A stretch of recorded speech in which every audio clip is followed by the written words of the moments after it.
Good Friday afternoon, ladies and gentlemen. Thank you for being here. I appreciate your patience. Before I take your questions, I just wanted to note, because it's been reported, we did, as many of you know, have a background briefing here at the White House earlier. I think 14 news organizations were represented, ranging from online to broadcast TV, print, and the like. We do those periodically. We hope that participants find them helpful. I will say that no one here believes that briefings like that are a substitute for this briefing, which is why I'm here today to take questions on whatever issues you want to ask me about. And with that, I will go to the Associated Press. Thanks, Jay. Two subjects, starting out with the IRS issue. IRS says it's flagged conservative groups with names like Patriots or Tea Parties for review, and says that in some instances its workers inappropriately asked for the identities of donors, and it has apologized. When did the White House become aware that the IRS engaged in this? And in a tax collection system that relies on trust, isn't the IRS's credibility at stake here? Will the White House, as called on by Senator McConnell, call for an investigation? Well, two things, Jim. I appreciate the question, and we've certainly seen those reports. My understanding is this matter is under investigation by the IG at the IRS. The IRS, as you know, is an independent enforcement agency with only 2 political appointees. The fact of the matter is, what we know about this is of concern, and we certainly find the actions taken as reported to be inappropriate, and we would fully expect the investigation to be thorough and for corrections to be made in a case like this. And I believe the IRS has addressed that and has taken some action, and there's an investigation ongoing. But it certainly does seem to be, based on what we've seen, to be inappropriate action that we would want to see thoroughly investigated. Given that the President was so critical of some of these groups, and both in 2010 and in 2012, isn't it natural for the public to think that these things are politically motivated? What assurances? Well, I think that first of all, two things need to be noted, which is IRS is an independent enforcement agency, which I believe, as I understand it, contains only 2 political appointees within it. The individual who was running the IRS at the time was actually an appointee from the previous administration. But separate from that, there is no question that if this activity took place, it's inappropriate and there needs to be action taken, and the President would expect that it be thoroughly investigated and action would be taken. On Benghazi, and with all due credit to my colleague on the right, we now have emails showing that the State Department pushed back against talking point language from the CIA and expressed concern about how some of the information would be used politically in Congress. You have said the White House only made a stylistic change here, but these were not stylistic changes. These were content changes. So, again, what role did the White House play, not just in making, but in directing changes that took place to these? Well, thank you for that question. The way to look at this, I think, is to start from that week and understand that in the wake of the attacks in Benghazi, an effort was underway to find out what happened, who was responsible. In response to a request from the House Permanent Select Committee on Intelligence to the CIA began a process of developing points that could be used in public by members of Congress, by members of that committee. And that process, as is always the case, again, led by the CIA, involved input from a variety of agencies with an interest in or a stake in the process, and that would include obviously the State Department, since it was a State Department facility that was attacked and an ambassador who was killed, as well as 3 others. The NSS, the FBI, which is the lead investigating authority, and other entities. The CIA, in this case Deputy Director of the CIA, took that process and issued a set of talking points on that Saturday morning. And those talking points were disseminated. Again, this was all in response to requests from Congress. And the only edit made by the White House or the State Department to those talking points generated by the CIA was a change from referring to the facility that was attacked in Benghazi from consulate, because it was not a consulate, to diplomatic post. I think I had referred to it as diplomatic facility. I think it may have been to diplomatic post. But the point being, it was a matter of non-substantive factual correction. But there was a process leading up to that involved inputs from a lot of agencies, as is always the case in a situation like this and is always appropriate. And the effort is always to, in that circumstance, with an ongoing investigation and a lot of information, some of it accurate, some of it not, about what had happened and who was responsible, to provide information for members of Congress and others in the administration, for example, who might speak publicly about it, that was based on only what the intelligence community could say for sure it thought it knew. And that is what was generated by the intelligence community, by the CIA. But this information that was information that the CIA obviously knew was about prior attacks and warnings about those.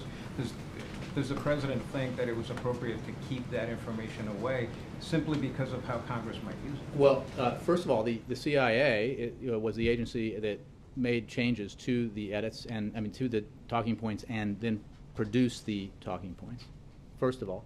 Second of all, I think the overriding concern of everyone involved in that circumstance is always to make sure that we're not giving to those who speak in public about these issues information that cannot be confirmed, speculation about who was responsible, other things like warnings that may or may not be relevant to what we ultimately learn about what happened and why.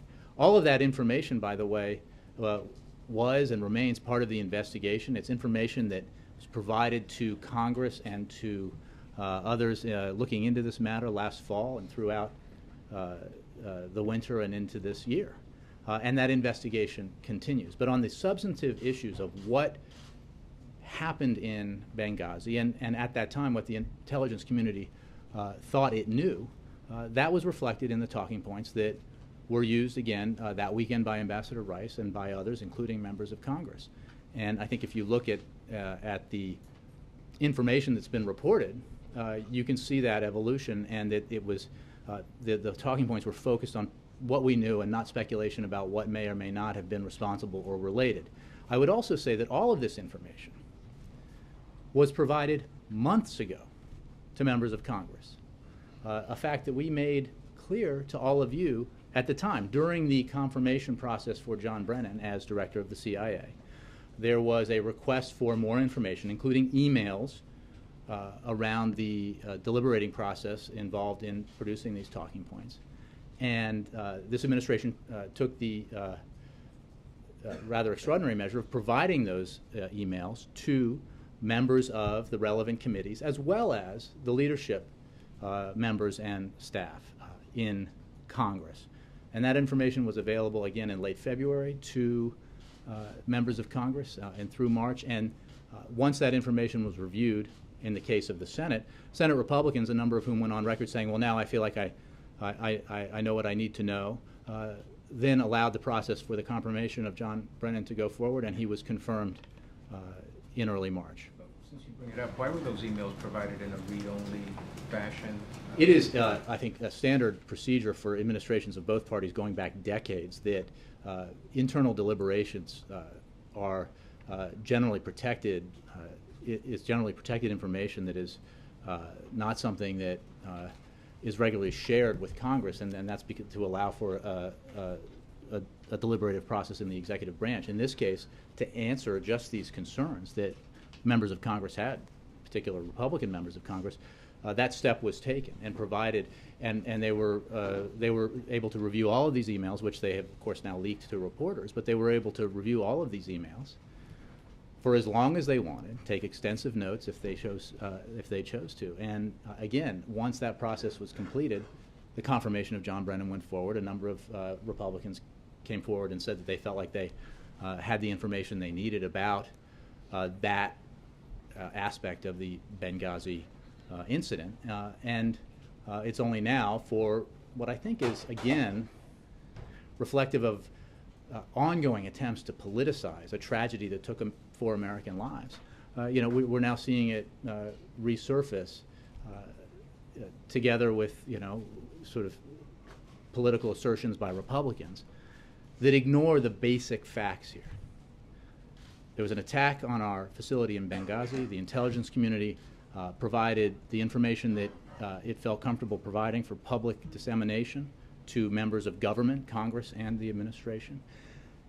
As we learned more about what happened, we provided it. That's why everybody has received the information that it has throughout this process. One of the things that I think is interesting about the points is that from the very beginning there was included in the points the statement about demonstrations taking place outside of the building of the facility in Benghazi. That is what the assessment, the consensus or collective assessment of the intelligence community was, that from that there were spontaneous attacks launched against the facility. And when we found out that that was not true, when the assessment changed, we made that clear. And that was going back, if you remember, when we had this discussion back in the fall, that was the point that Republicans were focusing on. And yet it's clear from what you see in these documents that that was the assessment made by the intelligence community.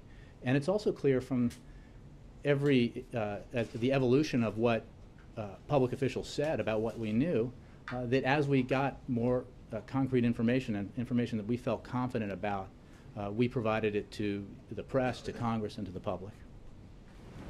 Jay. Jeff. Jay, And then April. the substance of these emails, though, suggests or have very specific exchanges between the State Department official and officials here at the White House, which Jonathan uncovered, in which the State Department official raises concerns about providing talking points that would include a mention of Al-Qaeda because of a concern that Congress would use that against the State Department. And the White House... I think that's actually not quite. I think you need to... The State Department has said that the spokesman's office raised 2 primary concerns about the talking points.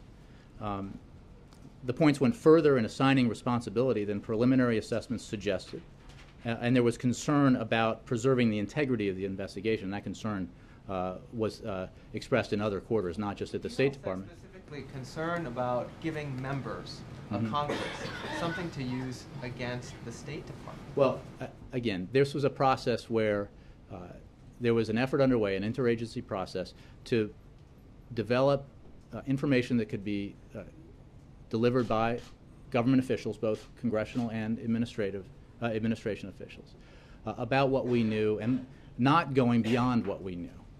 So the assertions... The language of that email is pretty clear, and the response is pretty clear in terms of saying we want to address Victoria Nuland's concerns. No matter who ended up providing the talking points in the end, it certainly seems clear that there was an influence by the White House and the State Department on the CIA talking points. But again, I think you're conflating a couple of things here. The White House, as I said, made one minor change to the talking points drafted by and produced by the CIA, and even prior to that, had very few inputs on it.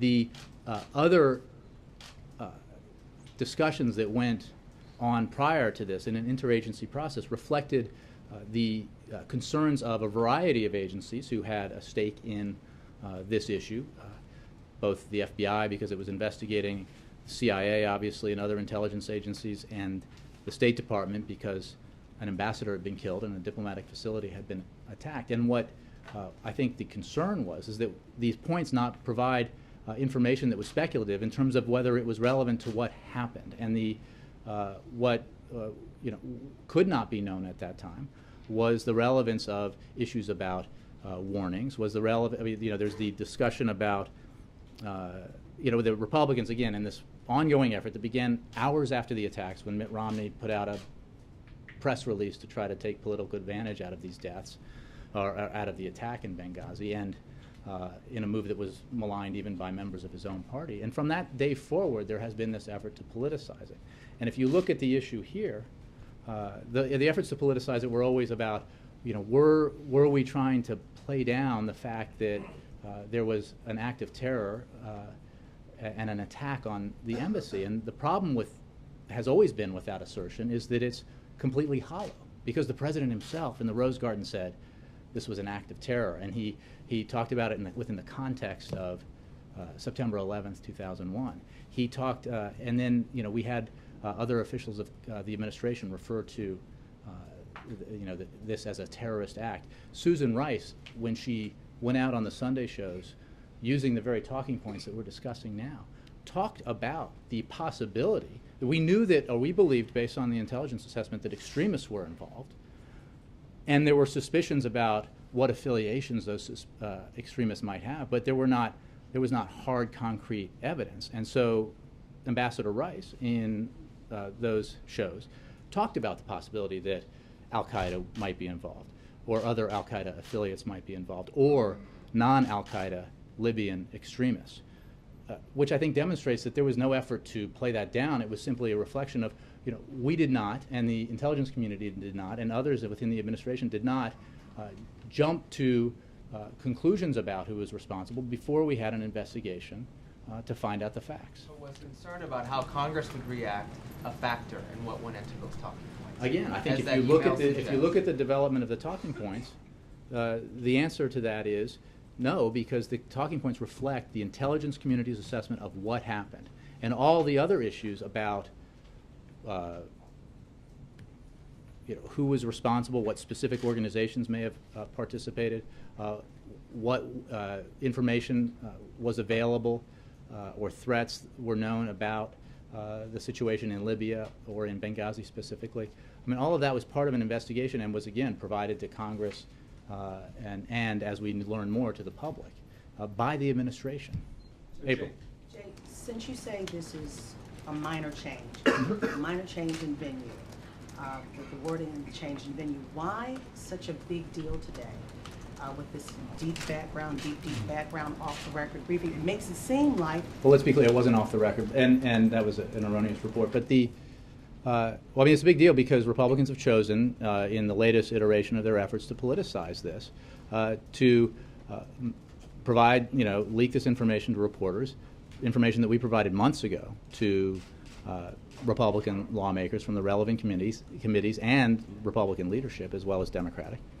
And there's an ongoing effort to make something political out of this. But the problem with that effort is that it's never been clear what it is they think they're accusing the administration of doing. Because when it comes to who was responsible, we were very open about what we knew, what we thought we knew, what we did for a fact know, and the fact that this was an ongoing investigation, and we would certainly learn more that would change our view of what had happened in Benghazi. Understanding that, but it seems like there's been fuel added to the fire. If this was such a minor issue, why not just tell the press like you did from the podium just a few minutes ago, instead of having this background briefing with a select few and not the whole group right now, if it's such a minor issue? Well, again, I think I'm here right now to take your questions about this issue, and we have background briefings periodically, and 14 news organizations were represented, and that's something that administrations do regularly of both parties.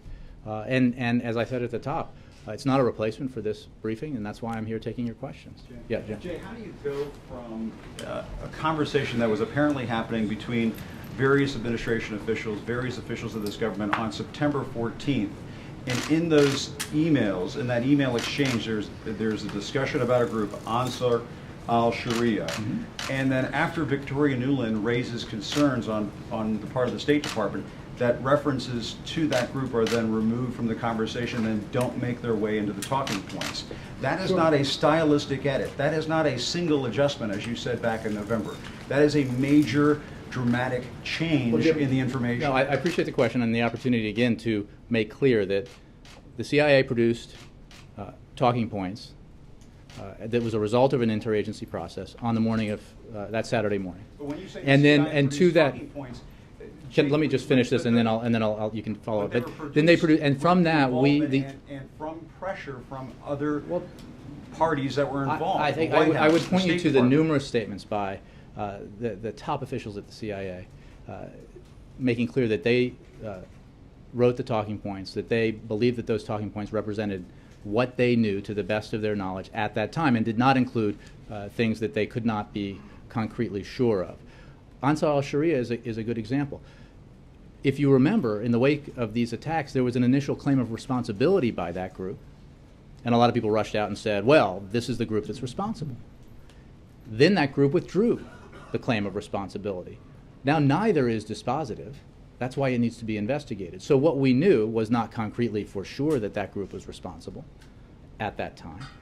But we knew that extremists were participants, and that's what the talking point said. And again, there's the idea, Jim, if I could, if the idea that saying extremists is somehow hiding the ball. I mean, does anybody in this room not understand that extremists in Libya means the kind of people who would attack a U.S. diplomatic facility? But if you go back to what Susan Rice was talking about during those talk shows, she may have left open the possibility of extremists, but this is an altogether different thing. Well, actually, Jim, as I just said, on those Sunday shows, she talked about Ansar al-Sharia. She talked about the fact that they may be responsible. She talked about the fact that al-Qaeda could be responsible, or other al-Qaeda-linked affiliates. So what she did not say is that we know for a fact that they're responsible. And that's why in the basic talking points, again, this is all about talking points. This is not about the facts of the investigation or all of the information that has been provided to Congress in countless hearings, countless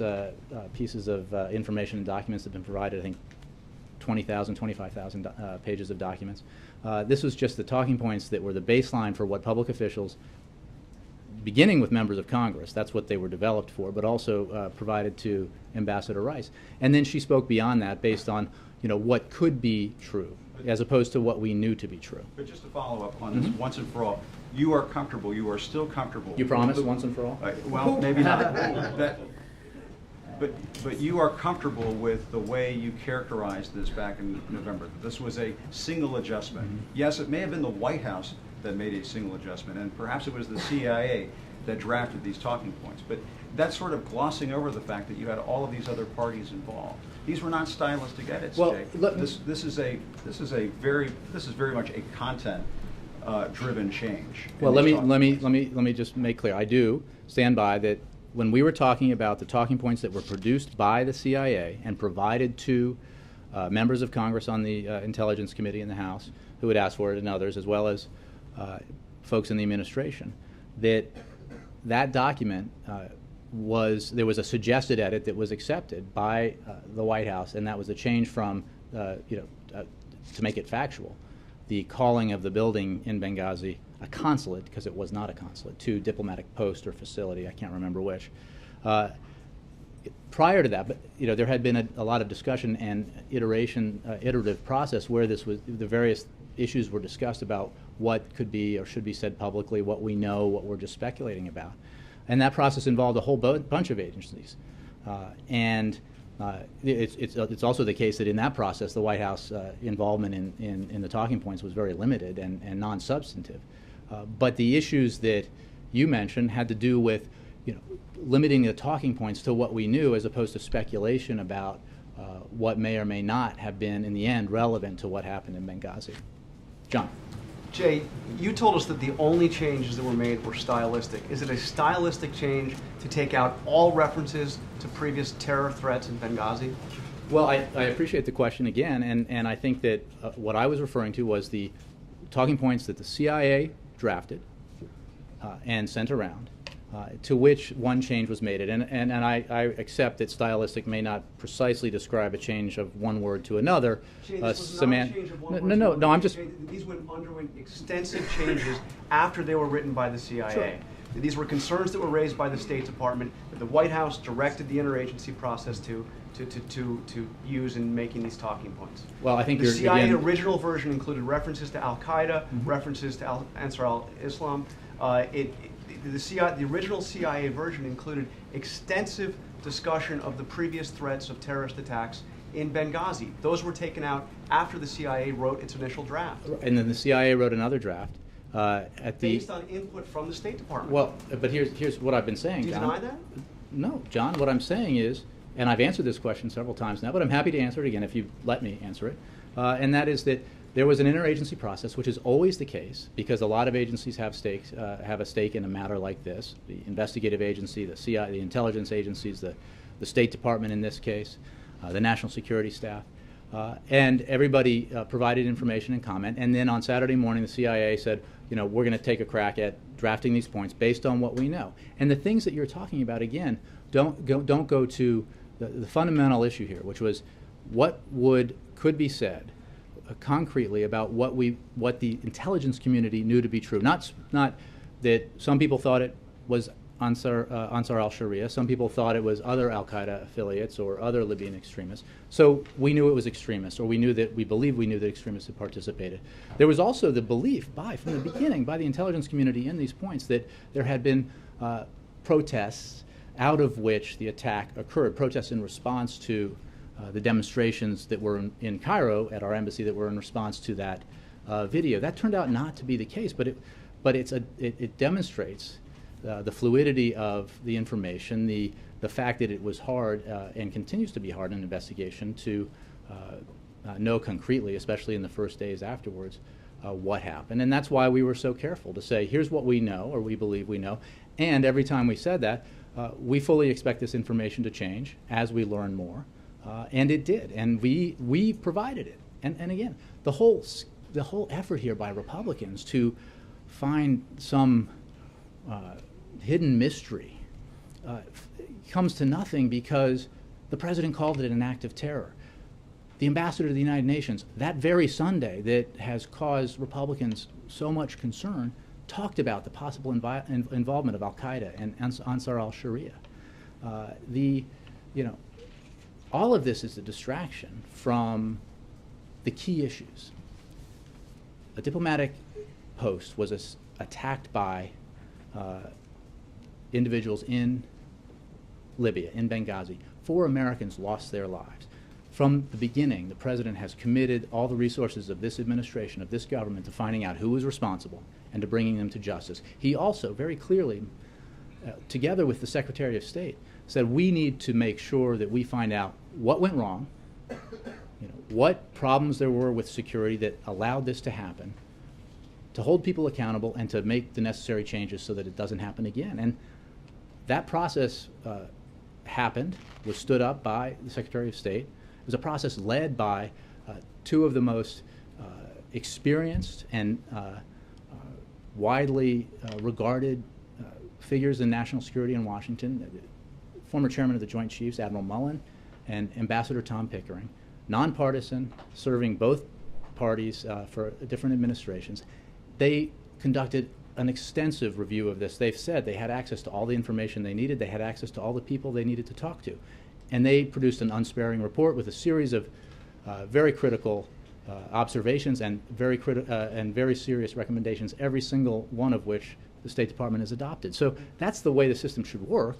And it worked that way because the President and the Secretary of State insisted that it worked that way. But Jay, can we come back to what you said? You said that the only changes that were made by either the White House or the State Department were stylistic in a single word. Mm-hmm. What we see here is that the State Department raised objections about the references to Ansar al-Sharia. Mm-hmm. They raised objections to the fact that the CIA had warned about terror threats in Benghazi prior to the attack.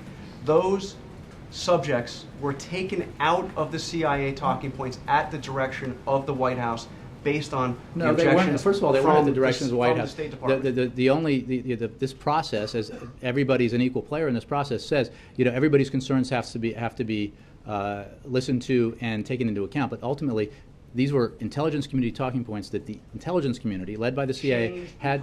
John, could I finish? You had a long time there. That the intelligence community has to sign off on and believe represents the intelligence community's view of what they knew at that time about what happened. And again, this would be more significant if we didn't acknowledge from the beginning that extremists were likely involved, that we didn't acknowledge from the beginning that it could very well have been Ansar al-Sharia that was involved, or al-Qaeda itself, or other al-Qaeda affiliates. This is an effort to accuse the administration of hiding something that we did not hide. In fact, we spoke publicly about it. The ambassador to the United Nations, who was the lead administration official talking about this that weekend, spoke openly about that possibility. And every bit of information that's come out about what we know happened in Benghazi has been a result of information provided by various agencies of the administration. this investigation, in fact, continues to this day. Just last week, the FBI released photographs of individuals that they believe might be connected to the attack on Benghazi in their effort to bring those people accountable. That's the important business that remains to be done when it comes to Benghazi. Just a clarification. Let me let some others. Jay. Go ahead. Last one, yeah. When you said what you said, did you know that this had gone through 12 versions and that there had been extensive changes made? Were you aware of that at the time? John, there is always a deliberative process. There is always input by agencies. What and I knew that. And what I also knew was that the CIA on Saturday morning said, we're going to draft these points. They drafted those points, and those points were delivered virtually unchanged, with the exception of the one change I mentioned, to members of Congress and to the administration for use. Kristen. Jay, to ask this in a slightly different way, do you acknowledge that your initial characterization of the White House's involvement was to some extent a mischaracterization of the extent to which the White House was involved in the evolution of those talks? Kristen, I think it's really important to examine now the information, again, that we provided Congress months ago, which they have chosen for political reasons to leak today, which is their prerogative, I suppose. But the fact is, the White House's involvement to the talking points that were generated by the CIA that Saturday was to make the single change, suggest the single change. By the way, we suggest, the White House suggests a change. Everybody signs off or doesn't, because it was a matter of fact. I think people were fine with it, and even prior in the deliberative process that I was referring to, that John was talking about, the White House involvement in any changes that were made to the so-called talking points was extremely minimal and non-substantive. But why not come forward initially and say Friday night White House officials were involved in the interagency process that you described? Why not offer that information at the start? There was no intent here to do anything but answer the question, which the questions were related to. This was the Republican accusation that everybody was very excited about at the time, did the White House change the intelligence community's assessment of what happened? Did the White House tell the intelligence community to say that there were demonstrations? And the underreported fact of all the revelations today is that these documents bear out what we said all along. The answer is no. The answer is no. Speaker Boehner, I have a few more questions, Jay. Speaker Boehner has asked for that you release the emails, and according to our sources, House officials are also asking that they get more documentation about the Saturday, September 15th meeting at the White House. Will you release those additional emails and documents? Well, I think they're asking for emails that they've already seen, that they were able to review and take extensive notes on, apparently provide verbatim information to folks. So I think, including the Speaker's house, and maybe he's unaware of that. Just one more on the IRS. Is the President Speaker's office. concerned about the allegations, and will he make sure that those who are involved are held accountable? Allegations of what? Sorry? Sorry, on the IRS story. Well, I think I made clear. I haven't spoken to the President about that, but you can be sure that if there was inappropriate conduct here, that he would want it thoroughly investigated, and we would not tolerate that. Bill. When did the White House become aware that the IRS was looking into the tax-exempt applications of conservative? I don't have an answer to that specifically. I know that when the IG began investigating it, that it's been investigating it for however long the IRS has said, but I don't have a specific answer to that. But what I can tell you is, based on what we've learned today, two things. One, the IRS has clearly taken action to correct this. Clearly stated from the leadership of the IRS that this is inappropriate and unacceptable behavior, and we concur with that, and we would expect a thorough investigation and for all the necessary corrections to be made. Conservative groups were complaining about this all through the period between 2010 and 2012. Was the White House aware of that then? Of what? The complaints? Yes. Complaints that they were being targeted I think there by were, the IRS. I don't have any information on that. I think there were public reports, but I would refer you to the IRS. I don't have information about that. And there's now a call by some quarters on the Hill for a congressional investigation. Again, I think the IRS is an independent agency. The Inspector General is an independent investigator, and that office is investigating this, and that's entirely appropriate. Sure. Yeah. Thank you. Follow up on Kristen's question. I think Speaker Boehner's office, they have seen the emails, but they wanted them to be released to the public, at least the unclassified ones. Is that something the White House will do? Yeah, as I mentioned at the top, there is a long precedent here for, protecting internal deliberations. This is across administrations of both parties. And we took the extraordinary step, which is unusual, and in fact, I think especially unusual with regard to our predecessor, of providing these emails in camera so that the relevant committee members and their staffers, as well as leadership members and their staffers, could review them, take notes, spend as much time with them as they like. And that was an extraordinary step because it was demanded by Republicans as part of what they were asking for during the confirmation process for John Brennan. And I would remind you that in response to that, a number of Republicans said they felt they had gotten the information they needed. The Brennan nomination moved forward, and he was confirmed.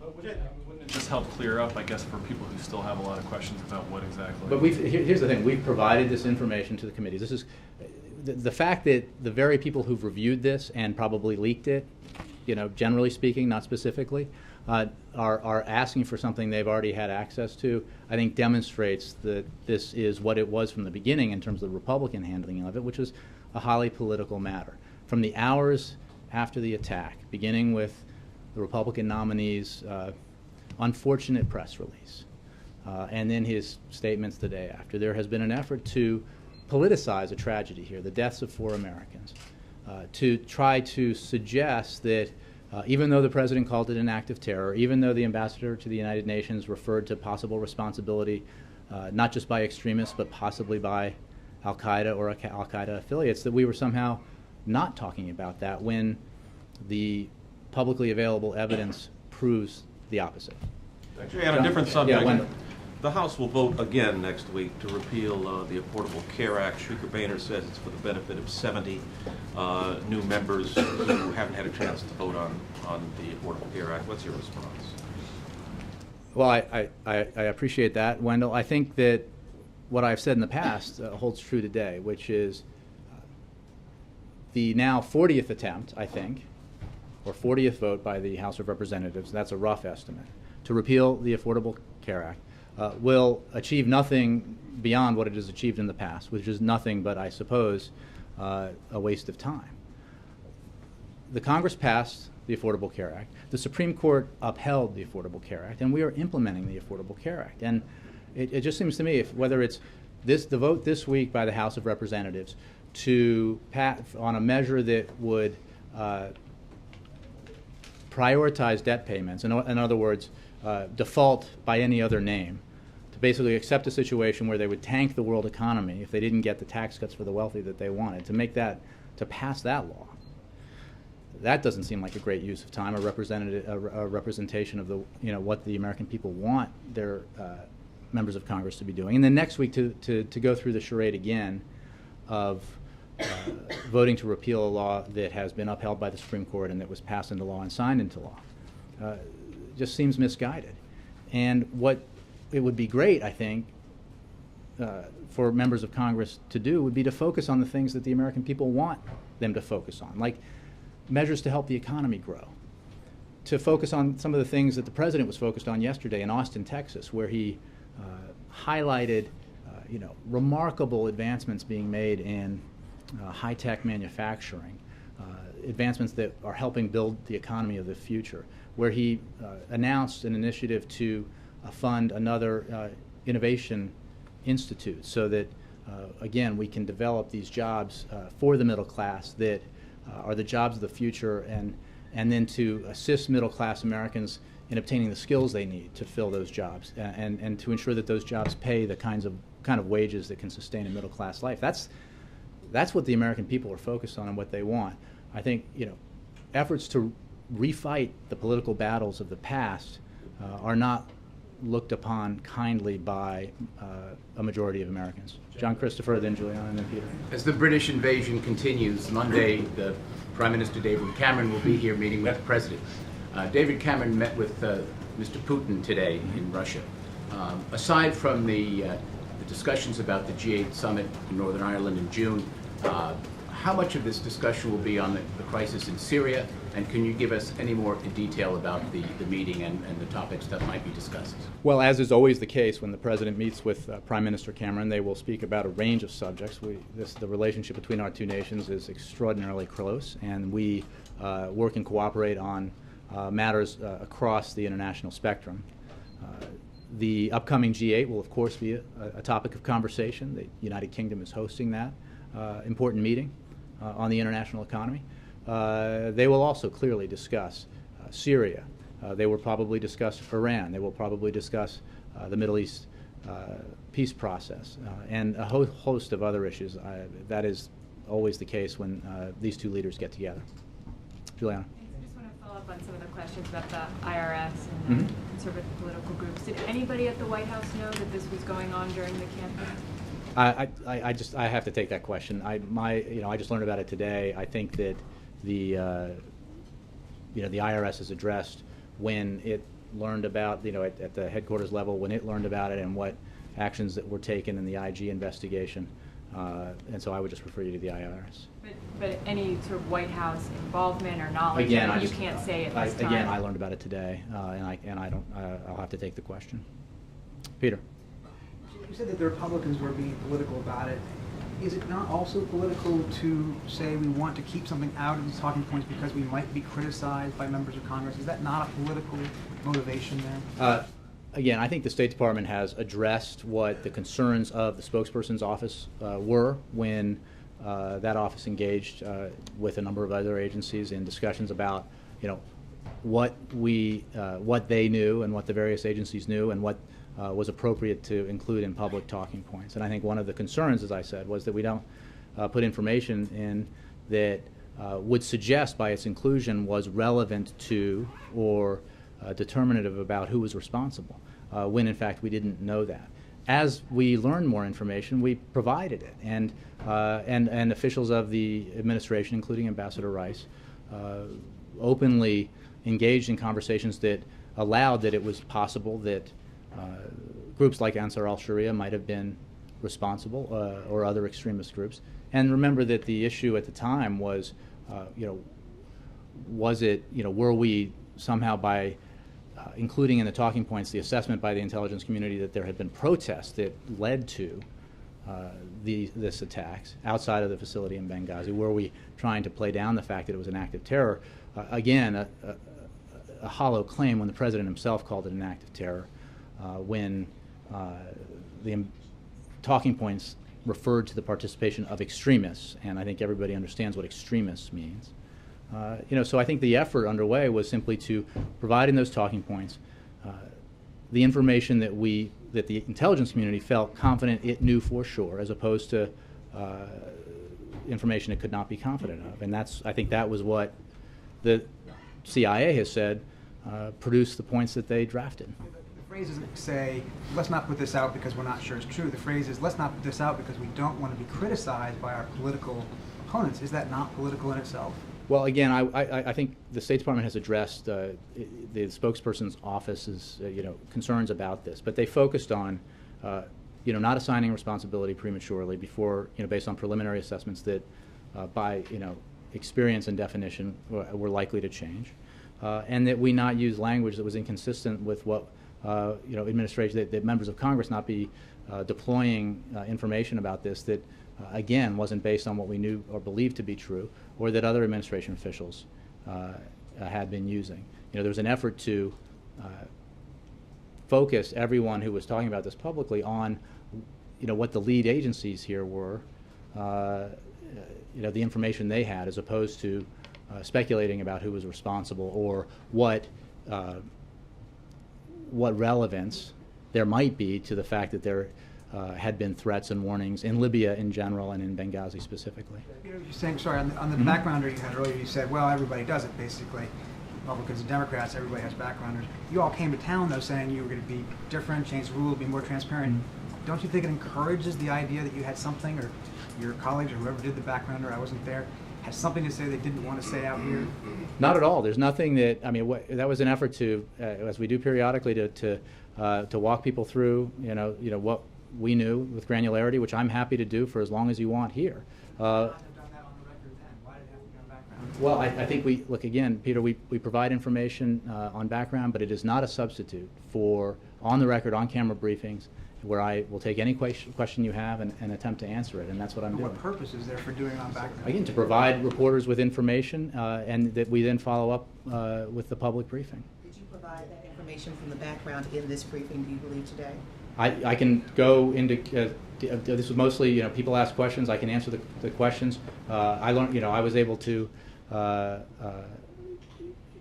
listen to the briefing as well, and I think it helps me answer the questions that everybody here has. But do you think that you gave much of that information from the briefing, that background briefing today, in your briefing today, on the record? The answer is yes, but my familiarity with the subject predates today significantly. Alexis. Jay, just overarching, looking back at, because a lot of us were in the briefing room with you that day after the attacks. Mm-hmm. Is the president satisfied with the way the administration handled this? Would you do anything differently? Would he want the administration to do something differently looking backward? No, I think that the administration has focused on what's important here. Investigating what happened,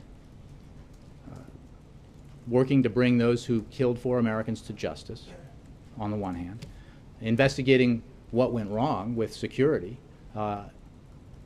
and taking steps to ensure that it never happens again. And those 2 tracks have been pursued from the beginning at the president's direction. And our effort has been to provide as much information as we have when it's available and when we feel confident that it's accurate. And even then, and I think this is reflective of major incidents like this all the time, that the initial information may not turn out to be wholly accurate. And we made clear from the very beginning that the investigation was just beginning, that as more information became available, we would make you aware of that, and that's exactly what we did. So to follow up on that, because some of us were here that day talking to you, you talked right away about the video. And I'm wondering, when you were saying now that you didn't want to be speculative, some of us then were wondering why you didn't just wait and say there was an investigation. So why are you saying the video Well, was not speculative? I was using what I was saying was based on the points that the CIA had provided, just as Susan Rice Right, had, but now and that's what the CIA had. I mean, I think it's instructive because at that time, and obviously there are different people thought different things, but the lead intelligence agency in this process decided that that's what it believed it knew at the time, and that is what it provided to us as well as to members of Congress. And as that changed, we made clear that what's that? Don't this series of emails now suggest that your discussion of the video was speculative? You were cherry picking. Well, I think again, no, because I would ask the CIA. The CIA, one thing that's consistent throughout the material that was provided to John and others is that from the beginning that was in the talking points that the CIA was prepared to disseminate, and it was based on what they thought they knew at the time. And I think the fact that parts of that, and really the only part of that turned out not to be the case, which was that there were protests over the video that preceded the attack on the embassy, reflects how fluid information is and how risky it is to make declarations about what we know to be true in the immediate aftermath of an incident like this. But it is very important, actually, to stand back and look at that. The talking points that have gotten so much attention, and let's remember that these are talking points. It's not policy, it's talking points. To this day, have been shown to be wrong in only one instance, and that was the existence of demonstrations preceding the attack. Everything else about them was true, including the assertion that extremists might have been involved, and the assertion that as we got more information, we would that this account would likely evolve and change, and we would provide that information as we got it. And so all of this, from the beginning, the Republican attempts to politicize this, has been based on that single thing, which we corrected once we knew that it was no longer a correct description of what happened. But today, the president had a health care event that gets wiped off because this has continued because that information was not put out. Again, I don't understand. What do you mean, that information? Are you saying we should have overruled the intelligence community? I mean, we relied on what they thought they knew. So did the members of the House Select Intelligence Committee. So did other members of Congress. But we also made clear that it was preliminary information that was subject to change as more information became available. To clarify the point you just made, it seems like you're saying contradictory things. You're saying that the first iteration of the talking points that the CIA drafted was what they thought happened, and the last version was what they knew happened. No, in both cases, I think I said what they thought they knew happened. Okay.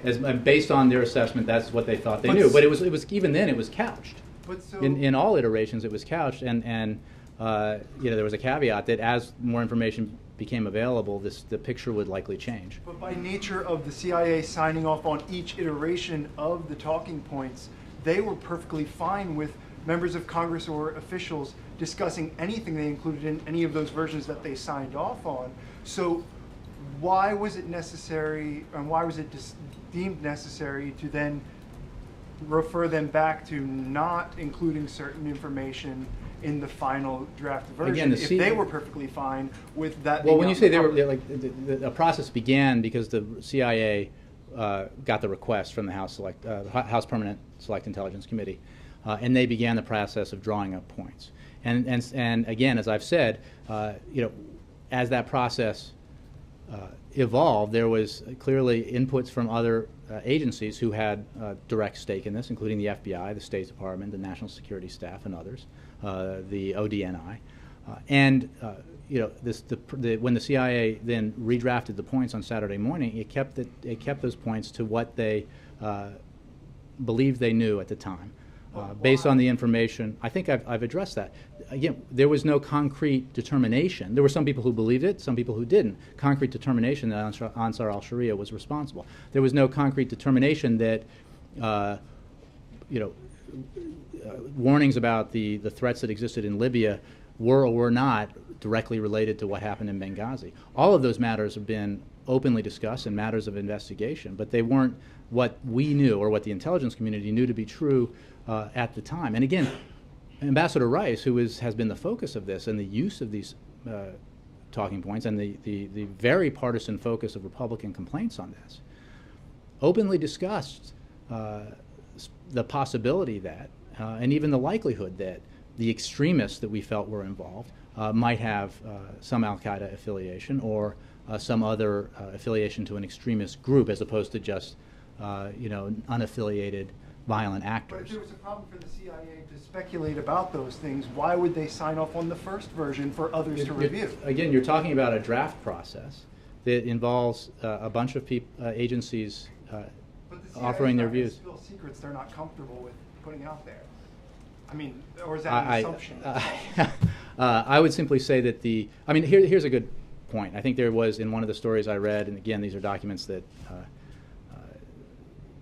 somebody, I don't know who, on the Hill provided to reporters, but one of the things that has been noted that was removed was an assertion about a warning from social media about potential demonstrations in Cairo.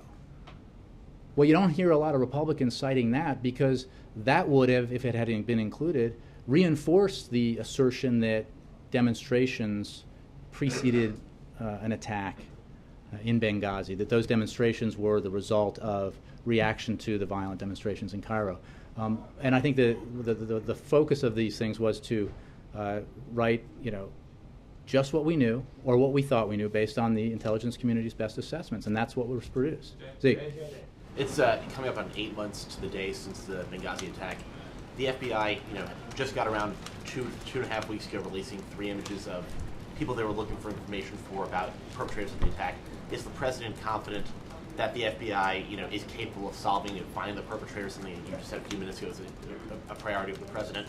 And is the president doing everything in his power to do that as well? Absolutely, and I think that just getting around to is probably not a characterization that reflects the very hard work that the FBI is engaged in investigating this, working with other agencies of government, as well as obviously authorities in Libya.